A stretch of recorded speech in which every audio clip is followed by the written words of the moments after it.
Kasus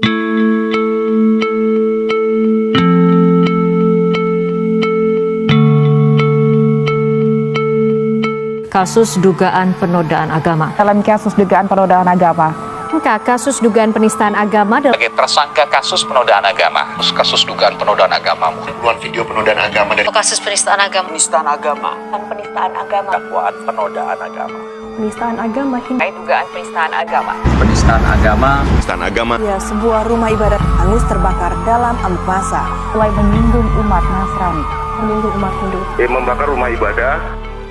Sebagai generasi Z yang selalu disalahkan atas berkembangnya zaman, generasi kami dituntut untuk dapat lebih sempurna dari generasi sebelumnya, sekaligus melanjutkan tatanan bangsa yang pada saat ini dalam situasi sulit di mana adanya polarisasi dalam opini masyarakat.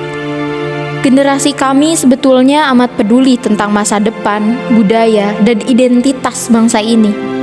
Namun, pada saat ini pun, di zaman di mana teknologi berkembang di mana-mana, gedung-gedung tinggi yang menjulang, serta kendaraan yang berlalu lalang, sifat saling menjatuhkan hanya karena perbedaan budaya, suku, dan ras terutama agama masih mendarah daging di antara para penerus bangsa. Dalam beribadah, bukankah kita bebas menjalankannya sesuai kaidah agamanya masing-masing? Lantas mengapa masih ada saja oknum-oknum yang memaksakan cara atau metode ibadahnya pada orang lain? Masih banyak orang yang mengucilkan dan menghina orang dari ras, suku, budaya, dan agama yang menurut mereka tidak selaras dengan kepercayaannya. Sedangkan kita hidup di negara di mana semboyannya saja Bhinneka Tunggal Ika, negara yang menjunjung persatuan di atas perbedaan. Di sini kita sadar bahwa kurangnya toleransi, terutama antar umat beragama, yang seringkali menjadi konflik di antara sebagian besar masyarakat, dan harus segera kita tangani dengan cara menanamkan nilai-nilai toleransi sejak dini.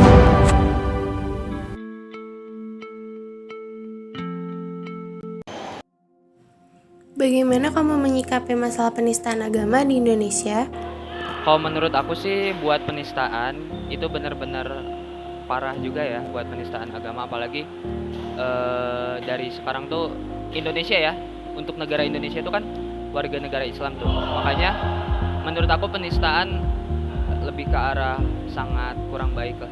Dan di Indonesia juga kan udah ada untuk Bhinneka Tunggal Ika, berbeda-beda tapi tetap satu. Itu sih paling. Kira-kira mengapa sikap toleransi di sini sangat penting bagi perkembangan bangsa? Ya balik lagi ke Bhinneka Tunggal Ika ya kan, berbeda-beda tetap satu. Indonesia itu meskipun berbeda agamanya, tapi tujuannya tetap satu gitu. Makanya oleh karena itu toleransi itu di sini sangat perlu gitu. Dan jangan sampai karena beda agama kita jadi gak bersatu dengan orang lain atau gak lebih mengeksplor diri gitu. Ibaratnya kita tuh memang harus menyatukan diri dengan orang lain meskipun berbeda-beda begitu. Kamu bersedia nggak hidup bertetangga dengan mereka yang berbeda suku, agama, dan ras? Ya, aku bersedia. Kira-kira apa alasan seseorang tidak dapat menerima orang dengan ras, suku, budaya, dan agama yang berbeda? Kalau dilihat-lihat dari sejarah-sejarah yang terdahulu, kebanyakan orang tidak menerima karena takut akan sesuatu yang baru, terus takut budaya yang dibawa dari ras atau orang baru yang datang akan mempengaruhi budaya yang sudah ada sehingga dianggap buruk. Menurut kamu, bagaimana toleransi antar umat beragama di Indonesia saat ini? Kalau menurut saya di Indonesia saat ini toleransinya sudah cukup baik. Itu bisa dilihat ketika umat beragama sedang merayakan hari besarnya. Di Indonesia saat ini tuh cukup menghargai, dengan salah satu contohnya tuh hari libur, hari raya. Nah di situ juga saat hari raya itu mengadakan berbagi bersama kayak gitu. Jadi saya rasa sudah cukup baik. Hal apa yang perlu diperhatikan untuk mewujudkan toleransi antar umat beragama di Indonesia? Oke, kalau menurut saya yang perlu diperhatikan itu kita sesama orang yang beragama. Yang pertama, tidak memaksakan orang lain menganut agama apapun.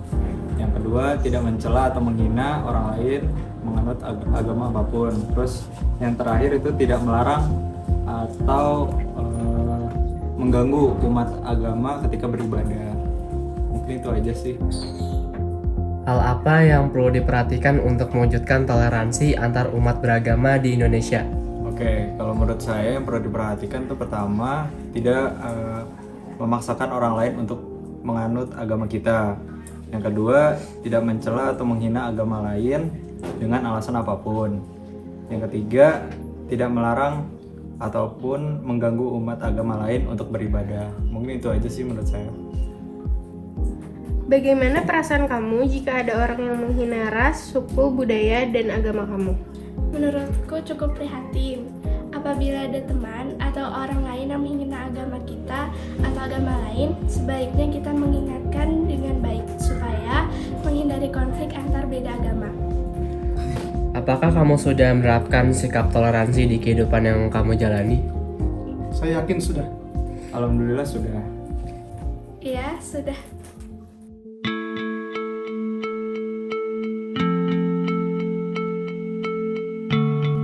Menurut pendapat saya, masyarakat Indonesia telah menerapkan sikap toleransi di kehidupan sehari-hari mereka. Namun, gejala intoleransi, ekstremisme, dan ketidakakuran masih terjadi di beberapa daerah, dikarenakan terbawa oleh cara pandang dan pendapat orang lain sehingga mereka berpikiran sempit dan tertutup, sampai tidak dapat menerima hal yang berbeda dari apa yang ada di sekitarnya. Pendapat saya, setelah melakukan riset tentang pendapat dari beberapa narasumber, ternyata tidak semua orang kurang memiliki sikap toleransi. Rata-rata narasumber kami memiliki pandangan terbuka tentang adanya toleransi antar umat beragama. Namun mungkin sebagai generasi yang memiliki pandangan terbuka menjadikan generasi kami lebih dituntut oleh generasi sebelumnya.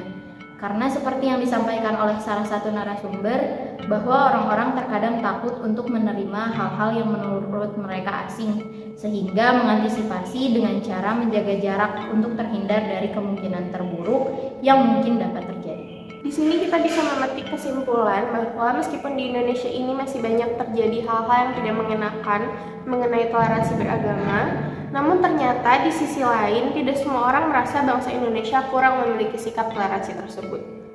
Karena dilihat dari pandangan para narasumber yang kemungkinan besar didasari juga oleh faktor lingkungan dan pergaulan, menyatakan bahwa di Indonesia ini sikap toleransinya sudah cukup baik.